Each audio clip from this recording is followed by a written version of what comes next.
Último bloco já, e tem muito que a gente conversar ainda, e o bate-papo agora é com você aqui, ó, tete a tete, pertinho, por quê?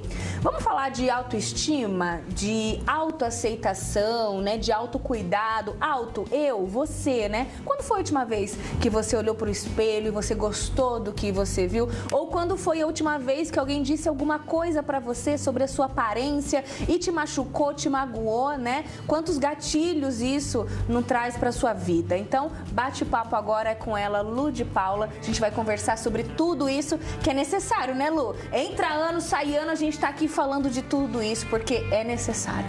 É bastante necessário e as pessoas elas estão cada vez mais adoecidas, buscando aí aceitação nesse olhar do outro, né? Verdade. Se encaixar numa sociedade que exige um padrão, mas que padrão é esse? Exatamente. Então as pessoas elas acabam ficando aí nessa busca e adoecem. E sabe o que é mais interessante? Acabei até de comentar aqui com o doutor que eu trago muito do que eu vivencio aqui também no Band Mulher. E esse nosso bate-papo aqui surgiu do quê? Nessa semana veio à tona aí toda a internet falando a questão da Maiara, da dupla com a Maraísa. Tem até a foto dela aí, eu acho que é a penúltima, está? Se você conseguir colocar pra gente, por gentileza. Todo mundo falando sobre a aparência, né? E aquela coisa, se tá gordo, o pessoal reclama e fala. Se tá magro demais e assim por diante. Aí eu vi isso, a gente tava, né, conversando nos bastidores e tudo mais, eu falei, eu passei muito por isso, desde a adolescência. Tenho certeza que a Maiara também já passou, né, por tudo isso, quando era gordinha e tudo mais. Essa foto que viralizou é um pouco chocante, bastante chocante, né, Lu? Bastante. Porque a gente acompanhou a Maiara aí desde de muitos anos de carreira e tudo mais, sempre foi gordinha, aí ela passou por uma cirurgia bariátrica, cirurgia plástica também, e está assim, e está sendo alvo de muitas críticas sobre a sua aparência, e inclusive distorção de imagem, numa entrevista que ela deu, né, que ela até falou assim, mas eu não acho que eu tô tão magra assim. Isso pode acontecer? Isso pode acontecer. Mexe com tudo. Com tudo, né? A pessoa, ela vem com esses traumas desde muitas vezes da infância, né? Onde é colocado essa ideia de que você precisa ter um corpo perfeito, um corpo ideal. Então, se você é gordo, você vai sofrer com a gordofobia. E se você é magro, você vai sofrer com a pressão estética. Então, não vai estar bom mesmo para as pessoas. As pessoas vão comentar falando que preferia ela gorda. Mas agora ela está muito magra. Então, sempre vai ficar nessa discussão. Por quê? Porque existe um mercado que lucra com essa insatisfação em relação aos nossos corpos, né? Então, a mulher já é objetificada, né? Então, ela é vista como um objeto. E aí, cada vez mais as pessoas vão em busca desse corpo perfeito. Verdade. Né? E aí acaba adoecendo. Então, a distorção de imagem é justamente isso. Eu não consigo me enxergar do tamanho que eu estou de fato. Exato. Né? E aí a pessoa ela continua cada vez mais nessa busca. E entrando nesse assunto, né, falando aí de tudo isso, de que os outros pensam, porque se tá magro, os outros vão falar isso. Se eu tô gorda, os outros vão falar isso. E pensando tanto nos outros, a gente esquece de pensar na gente, no eu, no autoestima, autocuidado, autoaceitação, que é o primeiro tópico aqui, a primeira imagem, que é sobre autoestima. Lu, fala pra gente a importância da autoestima pra nossa vida, né? Quando a gente fala de autoestima, as pessoas relacionam muito com a beleza, né? Como eu me vejo. Minha autoestima tá alta, eu me acho bonita. Mas a autoestima, ela vai conversar com vários outros campos aí da nossa vida. Que é essa autoaceitação, é o autoconhecimento, quem eu sou, o que eu gosto, é respeitar os meus limites, o que eu quero, o que eu não quero, o que eu aceito, o que eu não aceito. Então, tudo isso compõe a nossa autoestima, né? A nossa segurança, né? O quão seguro eu sou daquilo que eu quero para minha vida. Em todas as áreas da nossa vida, E aí vai refletir em tudo, né? Então, a autoestima, a gente começa a trabalhar lá na infância. A gente gosta de falar tanto do universo infantil, é lá que a gente começa a trabalhar a autoestima da pessoa. Então, a maneira como a gente passa essa segurança para a criança, do quanto ela é amada, do quanto ela pode fazer tudo aquilo que ela quer, isso vai construindo o amor próprio. Verdade. Então, a autoestima e o amor próprio, eles andam de mãozinha bem dadas. Interessante. E aqui na tela a gente tem aí alguns sinais da autoestima baixa. Falta de confiança em si mesmo, medo da rejeição, timidez em excesso, olha, é uma característica, timidez em excesso, se comparar com as outras pessoas, fato, né? Sempre. A gente sempre está se comparando. Sensação de incapacidade, perfeccionismo, ou seja, quero sempre tudo assim perfeito para não dar o que falar. Para não ter problema. Então eu preciso dessa aceitação do outro, né? Eu espero isso da outra pessoa, esse reconhecimento. Olha, tendência à procrastinação e preguiça e dificuldade de reconhecer as próprias conquistas. Olha só, muito interessante. A gente falando de baixa autoestima, né? E aquela coisa, é uma construção, é um processo e é importante passar por esse processo. É importante e limite, né? Quem eu sou, qual que é a minha estrutura, do que eu gosto, né? Às vezes a gente vê a gente gosta de alguma coisa, a gente vê nas redes sociais, a gente vê na televisão, isso aqui é brega, isso aqui é feio, isso aqui não combina. E aí a gente vai abrindo mão daquilo que a gente gosta de fato para ceder a uma pressão de algo que não faz sentido para minha vida. Exatamente. E aí isso vai refletir numa baixa autoestima. A pessoa, ela não vai se reconhecer mais.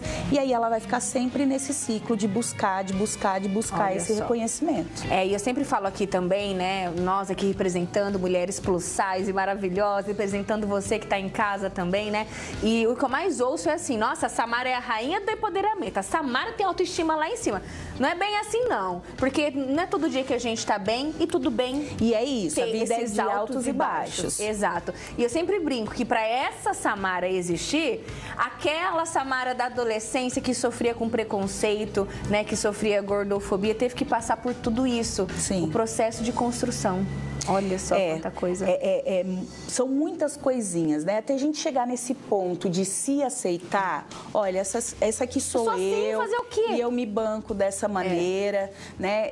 Eu quero fazer parte dos espaços, então eu não quero me esconder.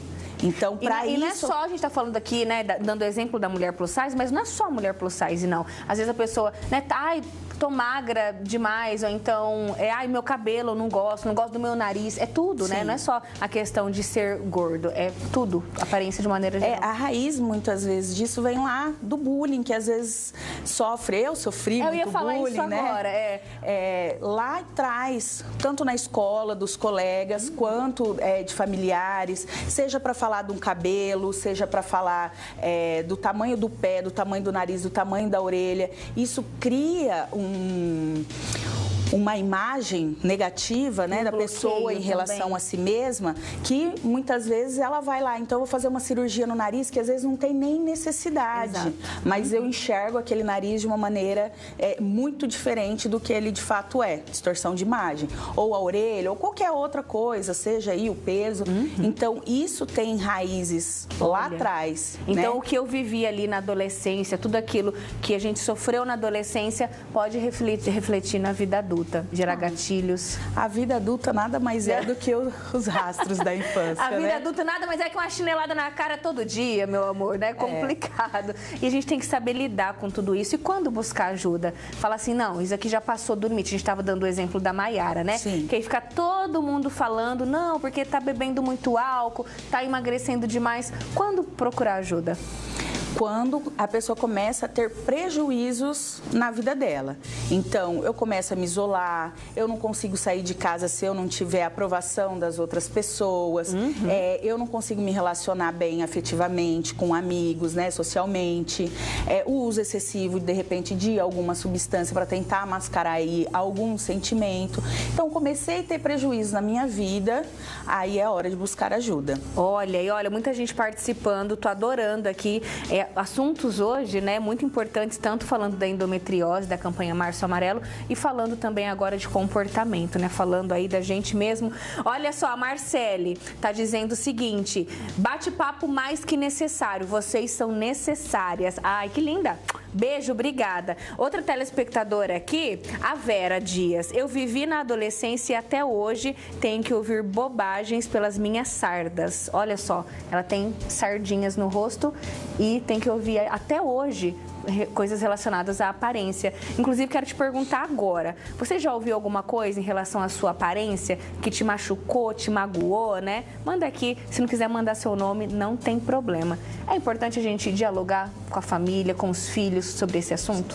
Sim, porque as pessoas, elas são cruéis, né? Verdade. E às vezes elas vêm num tom de brincadeira que na verdade não é brincadeira, é uma crítica velada. Então, impor um limite. Falar, olha, quando você fala isso pra mim, me incomoda. Eu não gosto. Ah, mas eu tô brincando. Não, é uma brincadeira que, pra mim, eu não levo como brincadeira e eu não acho bacana. Então, a gente se posicionar também a respeito Exato. daquilo que a gente suporta, que a gente tolera, né? Eu sempre costumo dizer que o nosso corpo, ele não é público. Então, as pessoas, elas não têm o direito de vir e falar, ai, você tá acima do peso, o seu cabelo é isso. Tem o rosto tão lindo, por que não emagrece? Tem a língua tão grande, por que não corta, Exato. né? Muito importante. Então, a gente precisa se posicionar. Então, eu gosto do meu rosto, também gosto do meu corpo e pra mim tá tudo certo, né? Porque às vezes a gente fica com receio de dar um corte nessa pessoa, né? Ou de devolver ali na lata, mas a pessoa não pensou duas vezes na hora de te machucar, não é mesmo? Então se posicionar faz parte. Fala assim, eu me sinto bem e se olhar, né? Falar um pouquinho de autocuidado agora, se olhar no espelho com mais carinho, tem outra telinha aqui que eu achei bem interessante pra gente conversar hoje sobre autocuidado. Ah lá, autoaceitação. Como iniciar a sua? Achei bem bacana. Reconheça e aceite as suas imperfeições. Já é um primeiro passo, Sim. né, Lu? Então Ninguém é perfeito, alguma Exato. dificuldade a gente vai ter, alguma coisa que não é bacana a gente vai ter e tá tudo bem. Você pode ser linda, maravilhosa, pode olhar no pé que tem um defeito no pé. Sempre vai ter alguma coisa. Gente, são imperfeições, né? E tá tudo certo, Isso conta que uma faz, história. Isso que faz você ser única, né? Você ser único, olha lá. Pare de se comparar com os outros, priorize sua saúde física e emocional, né? A gente se colocar em primeiro lugar. É o que eu sempre falo, primeiro eu, depois o outro. Pô, mas isso é egoísmo. Não, porque se eu não estiver bem, eu não consigo me doar para outra pessoa e eu não consigo ficar bem. Então, eu estando bem, eu consigo me acolher e eu consigo dar o meu melhor para o outro. Então, essa autoaceitação, ela compõe a nossa autoestima, o nosso amor próprio e isso é extremamente importante para a nossa saúde mental. Verdade. Tem um ponto ali, olha, identifique e desafie os pensamentos negativos. O que eu quero dizer com isso? A gente está falando do outro, né? Mas muito tá aqui. Com certeza. Tá aqui dentro. Autossabotagem. E questionar, né? Eu sou isso mesmo? Será que eu sou isso mesmo? É dessa forma que a pessoa está falando? Condiz com a realidade? Porque muitas vezes as pessoas elas falam a partir do ponto de vista delas, da experiência de vida delas, aquilo que é bonito para elas, daquilo que é adequado para elas e não a respeito do que você é ou do que você gosta. Então, Verdade. desafiar esses pensamentos, realmente tem fundamento isso? Exatamente. Muitas vezes não tem. Eu vou fazer igual meu amigo Gerson Brito, fecha em mim. Como diria um pensador contemporâneo, né, de Presidente Prudente, Gerson Brito, se o espelho sorri pra ti, meu amor, ó, um abraço, se você tá feliz assim, se você se gosta assim, né? Se o seu marido te ama assim, se você se ama, seus filhos te amam, ó, o resto é resto, não é mesmo? Com certeza. É sempre importante a gente frisar isso. Beijo especial pra ela em Boiadeira. Tá pedindo um beijo aqui pra mãe dela, pra Graciele, diz que é muito fã do programa. Tem o Sardas, outra telespectadora, a Má, da cidade de Avaré, a Mara, tá dizendo que já sofreu muito, porque ela também tem sardas. Olha só, uma se identificando com a outra, né? Boa tarde, Samara, adorei os temas de hoje. Deixa eu ver, de Mirassol, não deixou o nominho dela. A Cíntia de Mirassol tá aqui com a gente também. Bom, não dá mais tempo, mas que esse bate-papo possa acender essa luzinha aí em você, né? Que você se olhe com mais carinho, que você ame cada pedacinho do seu corpo, até porque, como a gente disse, né? Nosso corpo é nossa casa. Com e não certeza. é público. É um templo. Adorei, Lu. Beijo, até o próximo. Beijo, até o Clipe próximo. do dia especial também, ó. Se liga aí nessa mensagem, aumenta aí o volume e bora curtir esse trechinho. Beijo, amanhã.